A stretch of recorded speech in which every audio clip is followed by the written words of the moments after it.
Hello guys, today we're going to make some churros. We have our pot ready and we're going to start with 3/4 cups of milk. After that, we're going to add 1 tablespoon of organic sugar, 1/2 cup of water, and a pinch of salt. Just a pinch, not a lot. You're going to bring all of this to a boil.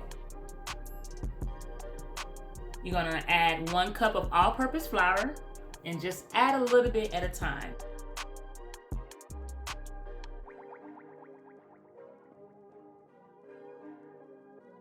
And you're going to stir that up. You're going to add the rest of your flour. And you're going to stir all of this until the dough forms and it's not sticking to the pot. Next, you're going to place the dough in a stand mixer mixing bowl with paddle. You're going to mix this on high until the dough is cool. Now you can check the temperature of the dough by touching the bottom of the mixing bowl. This is very important for the next step because you're going to add eggs and you don't want the eggs to cook. Once the dough is cool, add 2 eggs, but 1 egg at a time until incorporated. Not completely mixed, okay? Now you're going to make sure you scrape the bowl, get all that from the sides, and you're going to mix on medium to low speed until dough comes together. But I'm going to speed this up just a little bit for y'all. During this time, you want to go ahead and grab another pot and put your oil in and heat that up until you reach 250 degrees. And you're going to see why.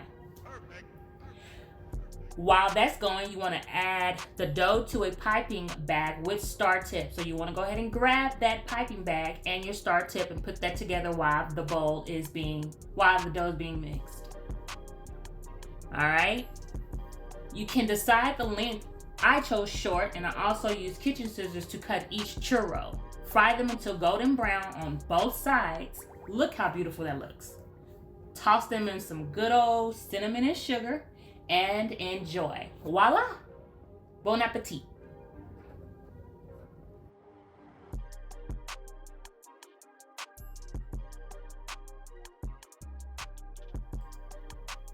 Alright, so you want to go ahead and preheat your oven 425 degrees for our strawberry shortcakes. And you want to slice your strawberries very thin. You don't want the slices to be too big. And then place them in a bowl. Now, we're going to add some sugar. If you want, you can add lemon juice as an option. We did not add it in the video, so don't crucify us. But that's an option. And make sure you coat all the strawberries in the sugar. Just like so. All right? And then once the strawberries are coated, you're going to cover them and set them to the side. Now, in this bowl, we have our dry mix. Our dry mix consists of 1/2 cup of flour, all-purpose, 1 teaspoon of lemon zest, 2.5 teaspoons of baking powder, and 1 teaspoon of baking soda. And you want to whisk all this together. All right. We're going to add 4 ounces of butter. Now, as you can see, the butter is already cut in cubes. I do this for myself. I cut them in cubes and I set them into the freezer because my hands are a little warm. And this is also an option with you being in the kitchen. The temperature could be a little bit hotter than normal, so you want to make sure that your butter is cold so that it's not melting before it actually starts to bake. All right. So now you want to press really hard to break the butter into smaller pieces. These pieces, you want to make sure that they're pea sizes, so you want to break them as much as you can. Like this piece right here is a little hard, so yeah, we got it. Okay. So now you may be looking at this like it's not pea sizes quite yet. So what we're going to do here is we're going to coat the butter. And we're going to make the pieces even smaller by breaking them more with our thumb and index finger or rubbing them together like I am doing right now. This helps make the mixture look like crumbs, and that's the look we're going for.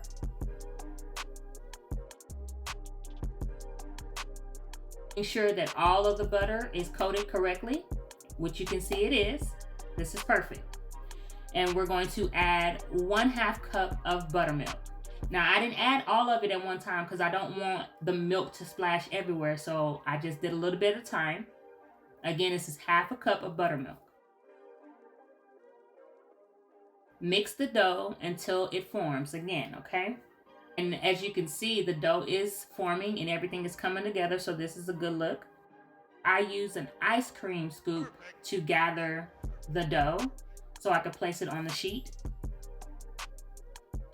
Place the cooking sheet into the oven.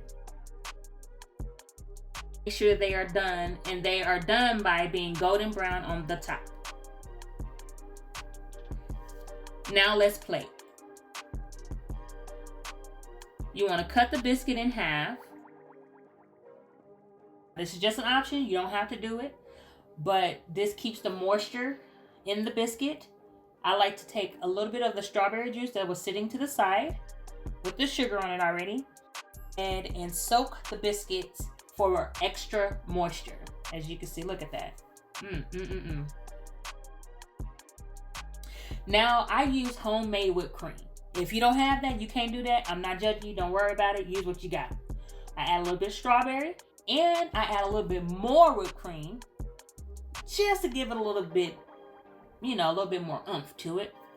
And then I go ahead and add a little bit more strawberries as well. Of course, you know we got to go back to that juice, right? So we're going to put a little bit more juice on there so the biscuit can soak up the moisture.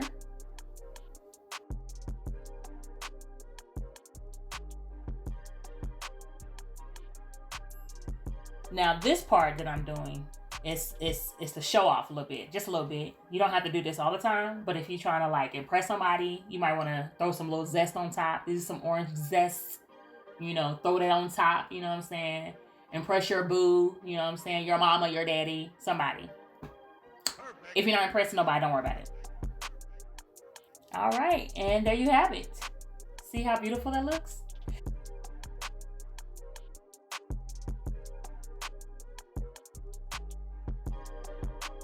We're going to go into the vegan lemon pound cake cupcakes.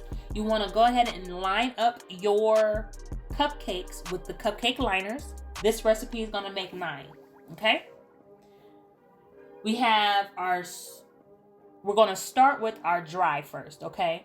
With our dry, we have 1/2 cup of all-purpose flour, 1/4 teaspoon of salt, 1/4 teaspoon of baking powder, 1/4 teaspoon of baking soda, and 1/4 cup of lemon zest.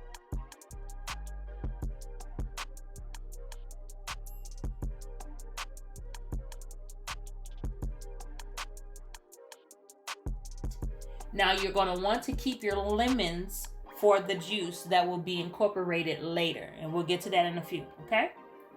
Look how beautiful that is already, looking good. Now you're going to want to whisk until it is well combined. All of the dry needs to be put together with the whisk. So let's go. And then once the dry is done, we're going to move over to our wet.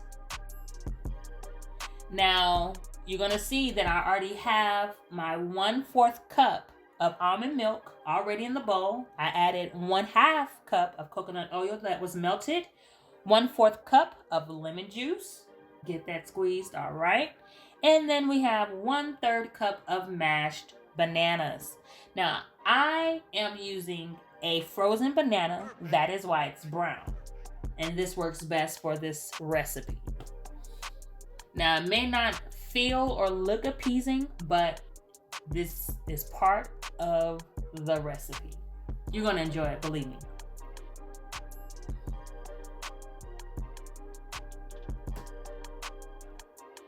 All right, so we have the banana in, and now we're going to whisk all the wet together. Make sure that is good and combined. And once all of that is good and ready to go, we're going to move on to adding the wet to the dry.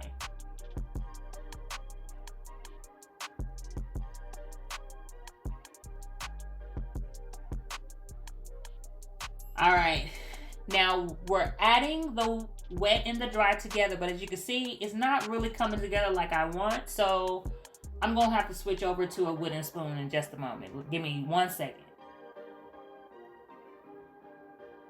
All right, this helped the ingredients come together a little bit better and how I wanted it. So switched over to the wooden spoon, and then we're going to make sure everything is combined and good to go. For consistency again, I like to use an ice cream scoop to make sure all of them come out even and beautiful.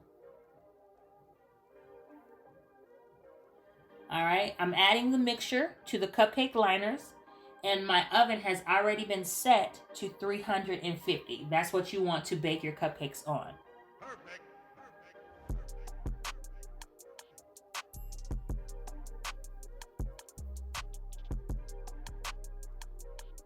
Now let's decorate. I used and I made vegan buttercream frosting.